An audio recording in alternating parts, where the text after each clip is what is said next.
Kamigawa Neon Dynasty. Episode 2. Lies, Promises, Neon Flames. By Akemi Dawn Bowman.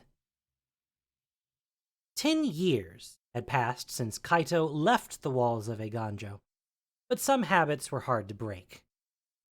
Rain danced across the roof tiles like a song. Kaito leaned forward, brows pinched as he searched the streets below. Tawashi was filled with even more color than usual. A parade of modified umbrellas seemed to float across the pavement, each of them glowing with a shield of neon energy that kept the people beneath them dry.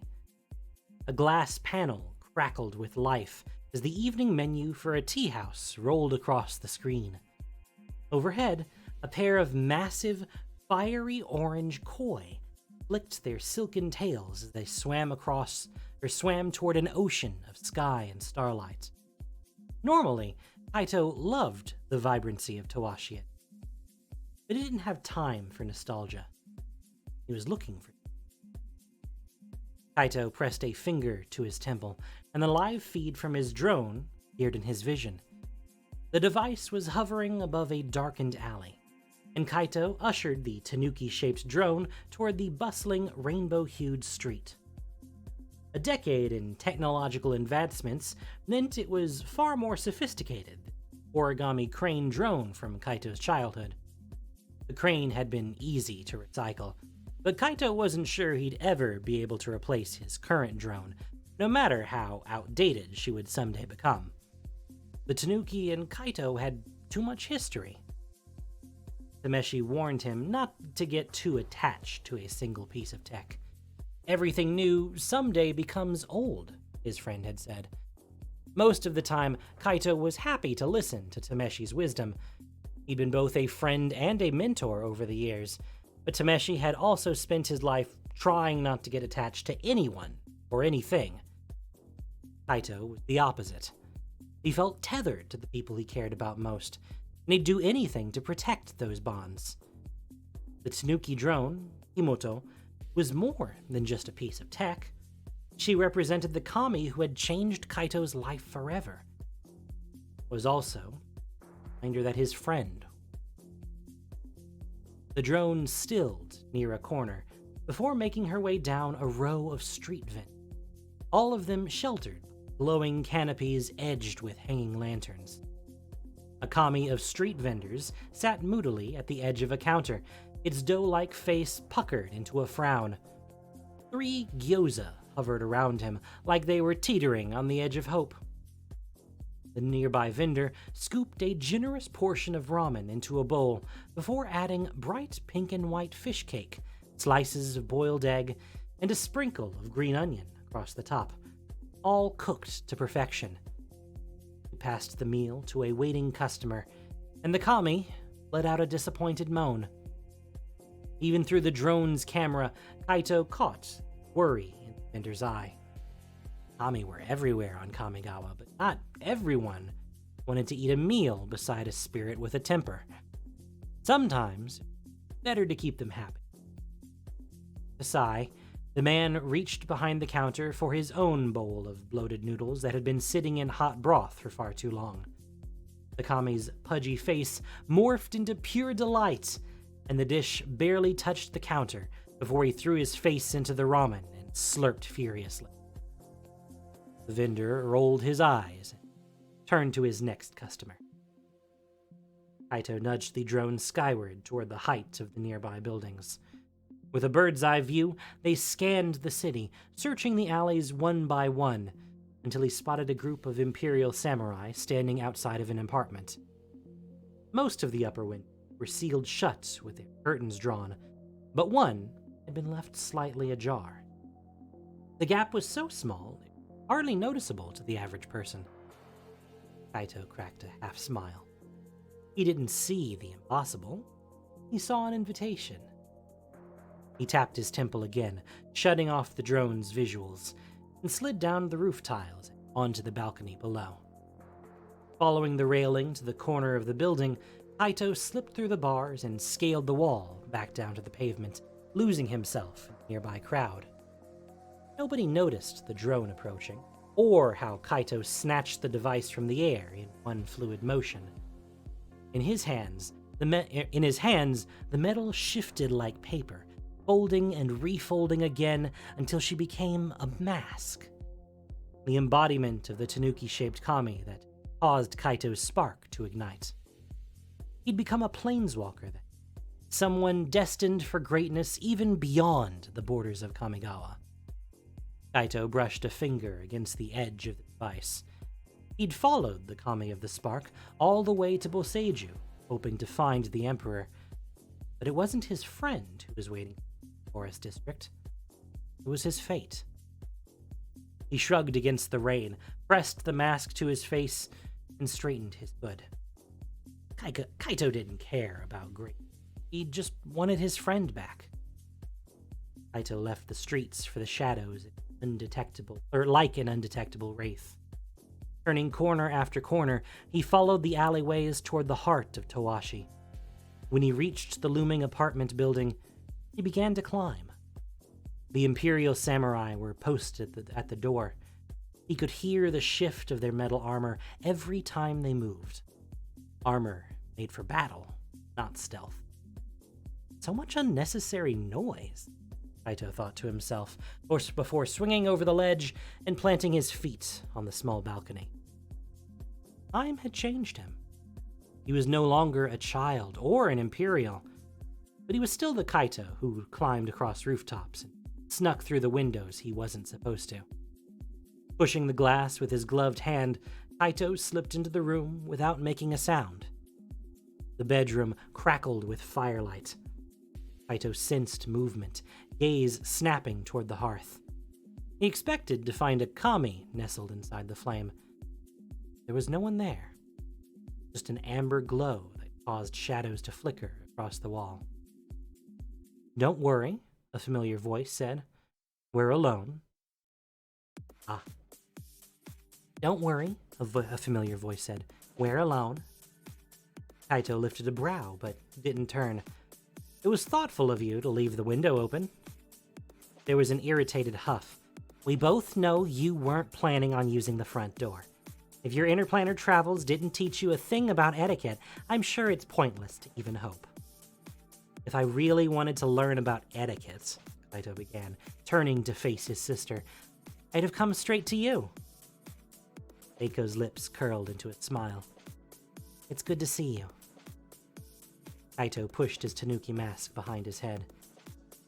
"Good to see you too." He hesitated, trying to piece together the joy of seeing his sister with the reality of who she grew up to become. He didn't hate that she was an Imperial, but he hated the distance that came with it. "I know you don't leave the palace much." "It's difficult," Eiko admitted. "Risona has supporters all over Kamigawa, not just the Asari uprisers and Sulkens on mountains, but spies in Towashi and the undercity too. It isn't always safe for someone like me to travel without protection." "I remember you being quite capable of taking care of yourself," Kaito countered. "I'm an Imperial advisor now. There's more to consider than just myself." Quietly, Kaito twisted his mouth. Her words reminded him of someone he hadn't spoken to since the day he fled Eiganjo. "Is Light Paws here with you?" Their paths hadn't crossed in a decade. Kaito wasn't intentionally avoiding his former teacher, but he also wasn't looking for a reunion. Because when it came to Light Paws, Kaito still felt the hurts, like a bruise beneath the surface. Eiko shook her head. "Light Paws doesn't have time for diplomacy. She's too busy trying to prevent a rebellion and keep the rest of the court from turning on each other in their bid to gain more power." There was an edge of frustration in her voice. "The Asari uprisers grow bolder every day. The longer the throne remains empty, the more Risona is able to gain supporters who believe the Empire should be abolished." As much as Kaito believed the Imperials could be restrictive, he never wanted a complete end to the Imperials' guidance. They played an important role when it came to negotiating with the Kami, and the last thing Kaito wanted was for Kamigawa to break out in violence. The Emperor will come home. Kaito's throat tightened, memory of what lost. What Kamigawa lost. He'd traveled across the multiverse. But he was no closer than he had been when his spark ignited. All Kaito knew was that the man with the metal arm was a planeswalker, which meant the Emperor could be anywhere. He nodded solemnly. Hope you're right. For Kamigawa's sake and yours. Kaito looked away. Sometimes, when the days were long and the evenings quiet, the ache in his heart felt just as powerful as it had been when he'd stood in Kyodai's chamber, realized his friend was gone. Now was not the time for aching hearts. It had been months since he'd seen his sister. He didn't want to waste their time together being sad. You always did love to worry about me. He turned back, lifting a brow like he was baiting her. Is that why you risked sending an Imperial drone all the way to Towashi? Eiko pursed her lips. Their dynamic was familiar. It made it easy to fall back into old habits. And banter had always been one of their favorites. You are not the only one with eyes in the city, Kaito. If you were in trouble, I would know about it. The words slipped out of Kaito's mouth too easily. I didn't realize I'd have to leave this plane just to get a bit of privacy. Eiko blinked. You wouldn't leave again without saying goodbye. It wasn't a question. It was a reminder of Kaito's promise. He didn't regret leaving the palace, but he did regret how he'd left Eiko without any warning at all. They'd come a long way since then. Eiko had been in Boseiju with Kaito when they'd been tracking the Kami of the Spark. She was the only Imperial on Kamigawa who believed he was right about the man with the metal arm having something to do with the Emperor's disappearance. Memories left their marks. And sometimes those marks stung. Kaito lifted his shoulders. Oh, come on. You must have forgiven me by now. I basically saved your life in the Forest District. Twice. That's not even close to what happened. You were barreling through Kami territory without any sense at all.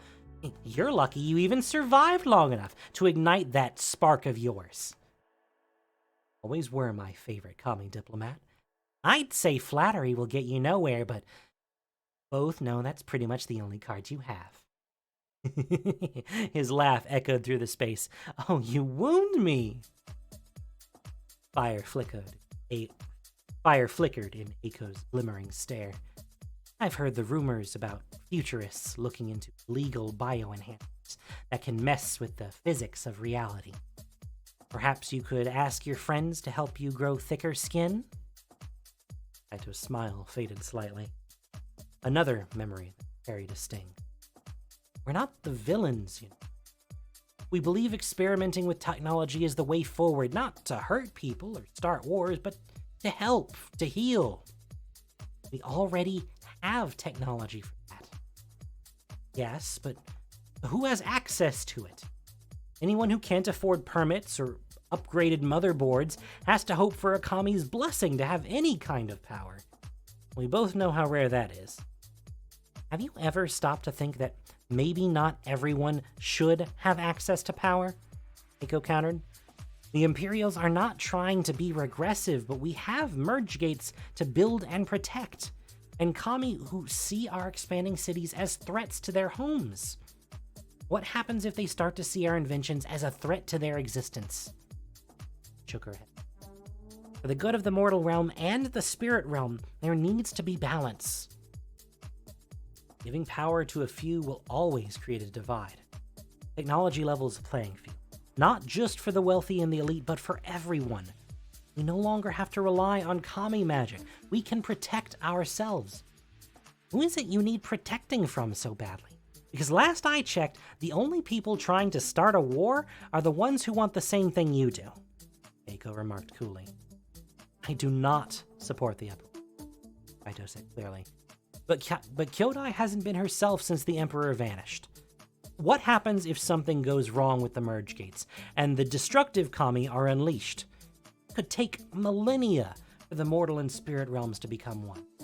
1,000 years of uncertainty. The Kami Wars may be legend, but can you honestly guarantee we won't see a threat like that again? Stiffened. Kami are not our enemy. We don't even know who our enemy is. Kaito stilled, swallowing the lump in his throat. Emperor was taken from Kyodai's temple, and no one even saw it happen. He hadn't been able to stop it. He'd been too late, too weak, too unprepared. They all had. Eiko's face hardened.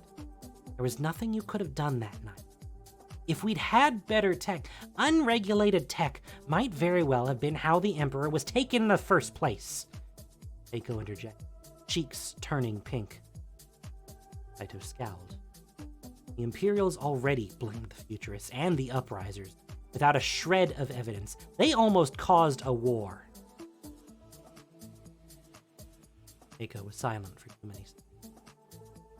Kaito saw the hesitation in his eyes. He was holding something back. What have you heard?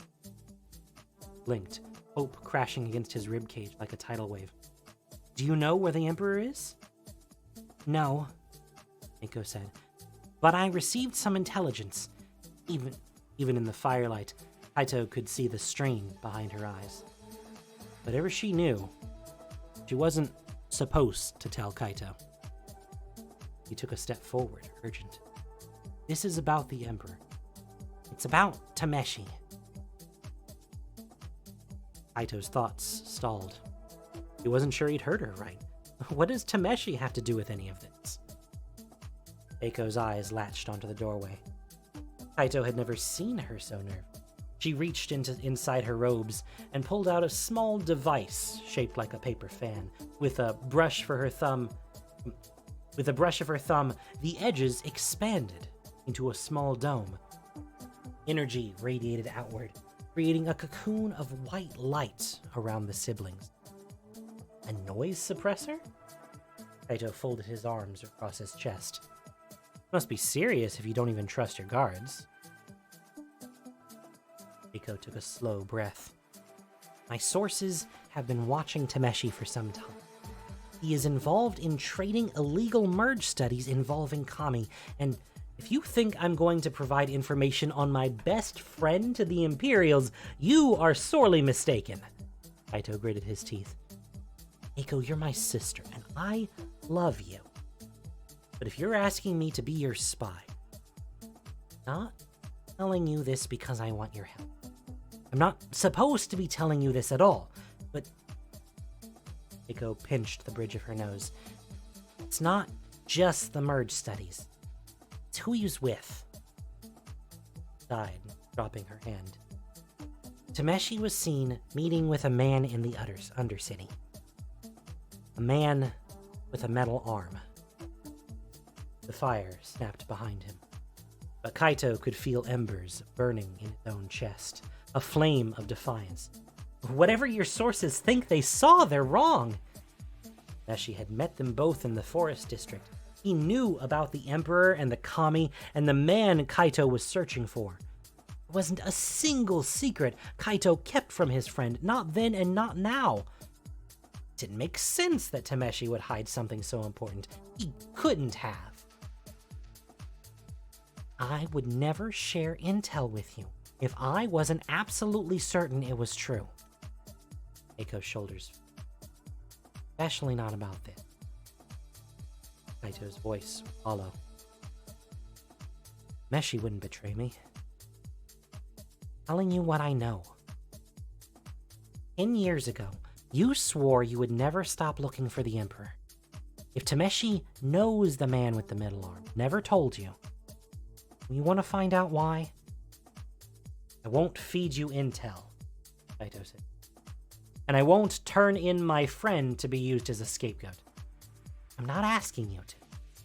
We want the same thing, to find the Emperor as soon as possible. I'm simply giving you the information you need to do the right thing, to find out the truth. Kaito looked away bitterly.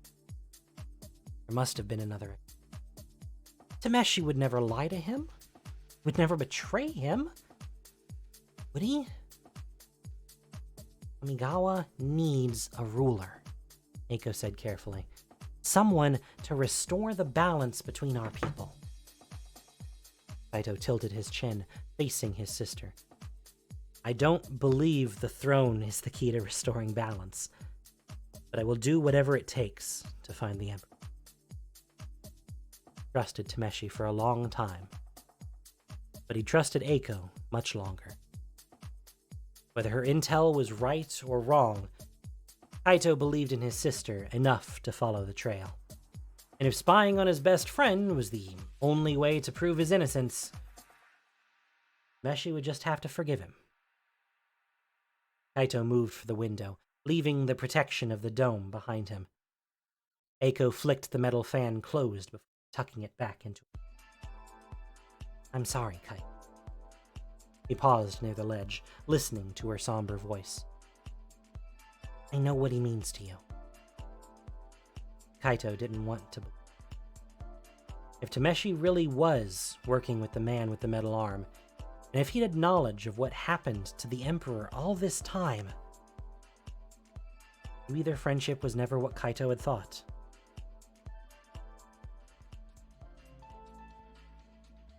Kaito stood at the edge of the valley, back pressed against the stone wall. Otawara was high up in the clouds, and sometimes Kaito was convinced the floating city had fewer shadows because of it, far fewer places to hide. His Tanuki drone was too recognizable to be any help around Tameshi, so Kaito had to tail him the old-fashioned way, with his eyes and ears, pure determination. As the weeks passed and he continued to gather information, Kaito found himself hating the new mask he wore. The mask of a lie.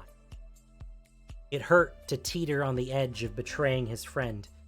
More than once, Kaito nearly convinced himself it was all a misunderstanding, that Eiko had been wrong, and that it couldn't have been the same planeswalker he saw in Kyodai's temple. Every piece of intel Kaito uncovered only confirmed what his sister had told him. Meshi was hiding something. Not just from Kaito, but from the other futurists too. Kaito watched him day after day, working at the futurist departments like his beliefs were aligned with the rest of Otawara. And the sun would set, and when everyone else went home, Tameshi stayed inside his lab, carrying on with a project no one else in the compound seemed to know about. Seen Tameshi make handshake deals in dark alleys for stolen power enhancement. He'd watched his friend sneak boxes of cargo into his secretive workplace in the dead. And he'd watched the unregulated drones leave the compound and head straight for the Towashi. Was evidence that Tameshi was doing something illegal. But Kaito needed proof of his betrayal. Tameshi appeared in the compound's main entrance, drone already unfolded in hands. With a gentle push, he sent the ribbon-like dragon in the air, watching as it arched beyond the trees in search of the ground below. Checked the panel on its sleeve, observing the time, and in one graceful step, he flew into the air and vanished toward the horizon. Kaito didn't wait long. No one else around. Tameshi's colleagues had gone home hours before. He removed a device from his belt, a small throwing star that glowed blue along the edges, and aimed for the nearest security camera. He flicked his wrist sharply, and the star spun through the air before attaching itself to the camera's side. Blinked once, twice, and then the glowing edges turned green. Masked with his hood pulled tight, Kaito left the alley and walked straight through the front doors of Tameshi's compound. No camera would see him now, not with the device freezing the footage. But he needed to be quick. There was no way of knowing when Tameshi would be back.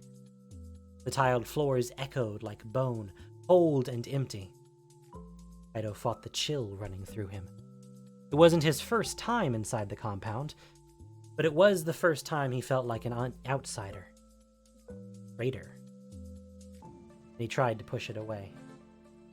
If Kaito was wrong about Tameshi, he would accept the consequences that might come his way. But if Tameshi had lied to him all this time, Kaito wasn't ready to face the truth. But for the Emperor's sake, he would do it anyway. Past the metal door leading to Tameshi's lab without a second glance. There was no point trying to break in, not without a key card or a giant mech. And Kaito didn't think blowing the lab to pieces would do much good from an evidence standpoint. Instead, Kaito headed straight for Tameshi's office. An enormous desk sat in the center, toppled with a combination of data chips and paperwork. A round lantern sat in the corner, and Kaito pressed a finger against the side to bring it to life. Using his telekinesis, Kaito lifted the lantern into the air until it hovered steadily beside him. He looked through every drawer and cabinet in the room and went over every scrap of paper on Tameshi's desk. Most of it was unimportant. There was a coded message that Kaito found tucked beneath a file. It didn't take Kaito long to decipher it. He'd learned every trick Tameshi was willing to teach him. It was vague as far as messages went, but it seemed to be a request to meet in the Undercity. It was a long way for a meeting. The Undercity was on the surface, wedged between the shadows of Boseiju, the oldest and largest living tree on Kamigawa, Kawashi's skyscraper. Certainly not a practical location for run-of-the-mill business. To go so far from Odawara implied an even greater need for secrecy than the average futurist required. Kaito drummed his fingers along the edge of the desk, frowning at the message as he double-checked the date and time. The meeting was happening tonight. Soon. It must have been where Tameshi was headed. But who was he meeting? Why? As Kaito began to stand, he spotted a data tucked behind some of the paperwork. He connected it with his Tanuki mask, took a few moments to bypass the encryption, and watched as the image appeared on the inside panel. It was a blueprint of a strange device, thin and square, with wire-like arms reaching out of it like a jellyfish. Kaito had never seen anything like it before. But it still didn't prove that Tameshi knew the man with the metal arm. For that, Kaito would have to crash a meeting in the Undercity. Kaito removed the data chip from his Tanuki mask and tucked it beneath the pages. Stepped away from the desk and flexed his fingers, sending the lantern back into its cradle, and hurried outside. When he was safely through the doors, Kaito flicked his fingers, and the device unlatched from the camera and floated back to him. He plucked it from the air, shoved it in his belt, and headed for the Sky Ferry.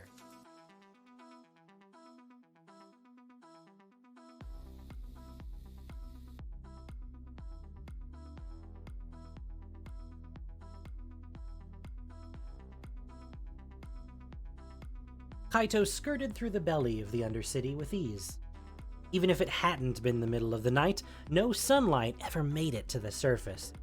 The neon city lights didn't seem to reach the narrower streets. The murky waterways were blanketed with cherry blossoms, but even the charming aesthetics couldn't mask the stench of sweat and sewage in the air. It didn't take long to track Tameshi. Moonfolk didn't often venture into the Undercity, and more than one stranger was happy to trade intel for a small fee. Kaito followed his friend's trail all the way to the docks. Light sources were scarce at the edge of the city, and the canal water was nearly pitch black. Kaito could taste an unpleasant sourness on his lips, the chemical stain that came from being so close to the Undercity sewers. He grimaced, keeping his hands loose at his sides, ready to reach for his sword at the first sign of trouble. He didn't know what he'd find. He saw the man with the metal arm again. He wasn't planning on letting it get away. The steam from the nearby vents helped mask Kaito's footsteps wandered across the edge of the docks. Metal containers were stacked in uniform rows, offering plenty of places to hide. But Kaito's attention was pinned on the warehouse up ahead, where light spilled out of a pair of wide bay doors. Kaito removed his mask, letting Himoto transform back into a four-legged drone. Silently, she flew toward the warehouse. At the same time, Kaito reached for the sword at his back.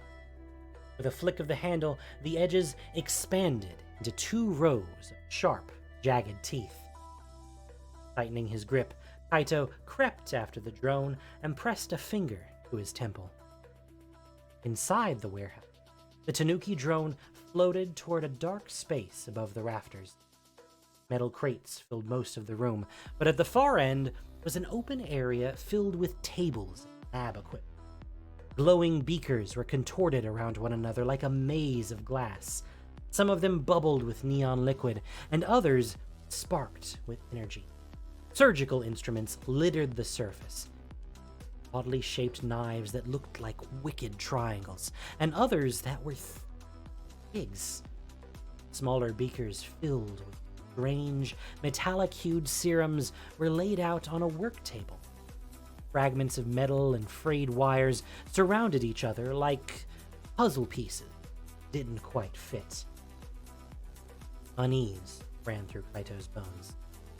These experiments looked nothing like the futurists' work he'd seen on or anywhere, Kamigawa for that matter.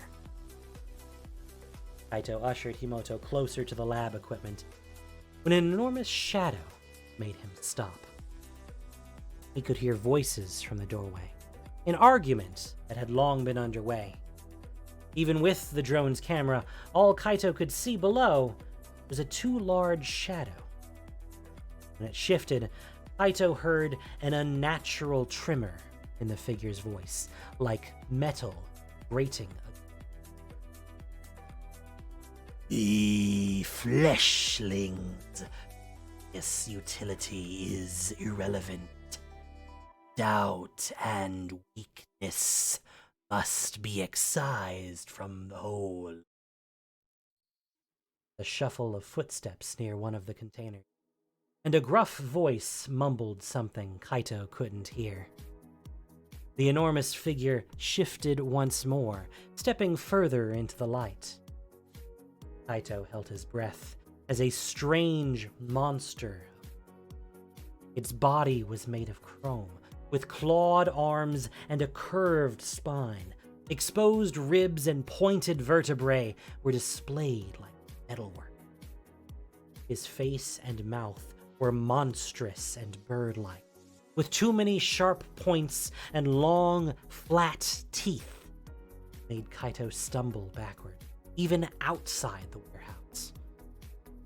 This wasn't the man with the metal arm Kaito had seen in Kyodai's temple. This, something else entirely. The creature moved across the space with an unnatural gait, and Kaito pulled his drone further into the shadows for cover. Finalize collecting the necessary materials and transfer acquired specimen. The monster turned, jaws opening as the metallic rattle of his voice made Kaito's stomach go hollow. Do not slow the progress. The subject's regaining a fully conscious state is an inevitable outcome. A group of henchmen appeared on the drone's camera, reckoners by the look of them. There were nearly a dozen of them, hurriedly shuffling equipment from the table and into a waiting vehicle. They left the beakers behind, still bubbling with color, and began shifting one of the larger containers toward the vehicle instead. Perfect size to store some kind of weapon? Kaito thought blandly. What has Tameshi gotten involved in? The henchman had the cargo partially loaded into the vehicle when a scream rang out from outside. Kaito's heart pinched at the thought of the Emperor in a cage somewhere, but the noises inside the cargo were more animal than human. Sounded like Kami. He wanted to investigate. He knew whatever was inside the container could provide answers about whatever was going on in the warehouse. There was no time, and Kaito couldn't take on a dozen reckoners and a monster all by himself. "What do we do about the beakers?" one of the henchmen asked. The creature made its way toward the vehicle without looking back. "All the evidence must be eradicated. Expansion of the work will continue in a more optimal location, courtesy of Fleshling." With a sneer, the reckoner turned, picked up one of the solo beakers, and threw it against the rest of the glass with force. The explosion made Kaito jump in alarm, grip tightening around his sword. He blinked quickly, pressing his temple to call back his drone, listened to the rumble of the vehicle, sped away. The angry snap and hiss of the fire was a warning, and there was also evidence inside. Evidence that was being destroyed. Kaito ran into without another thought, hurrying toward the colorful flames that were already climbing up the side of the warehouse. In a few more minutes, the entire building would be engulfed. His eyes scanned the tables for something to grab, something that could help him, but everything that was left behind was already burning, fierce and too bright to stop. Kaito's shoulders fell, just as a moan sounded somewhere behind him. He spun, sword raised, and saw Tameshi slumped in the corner beside one of the containers. The fabric of his robes had been slashed across the middle, clawed by a metal arm. His face had paled to a shade Kaito had never seen on his friend before, and all around him, blood began to pool. Tameshi was mortally wounded. Shoving his sword back into his hilt, Kaito ran to his friend's side and sank to his knees.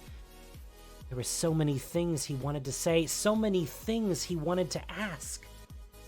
But in that moment, his heart felt as shattered as the glass burning behind him, and he didn't have any words at all.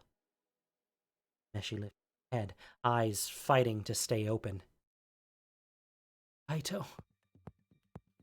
Kaito shook his head again and again. This couldn't be happening. He would not lose another friend. Death had other plans. Meshi's voice was faint as ash. I've made so many mistakes. Speed up the inevitable, and seconds were all he had left. Oh, I skipped a sentence. Meshi's voice was as faint as ash. You've made so many mistakes. Lying to you was the worst of them. Kaito felt the fire roar behind him. Couldn't move Tameshi. It would only speed up the inevitable. Seconds were all he had left.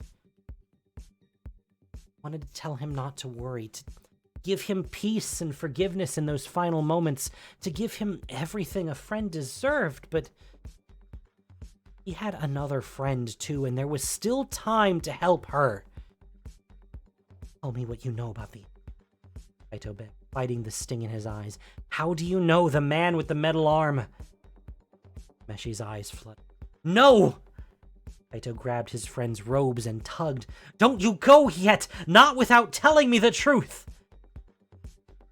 Meshi's last breath halted like a whisper of fight. Stared up at Kaito with so much broken, irreparable regret.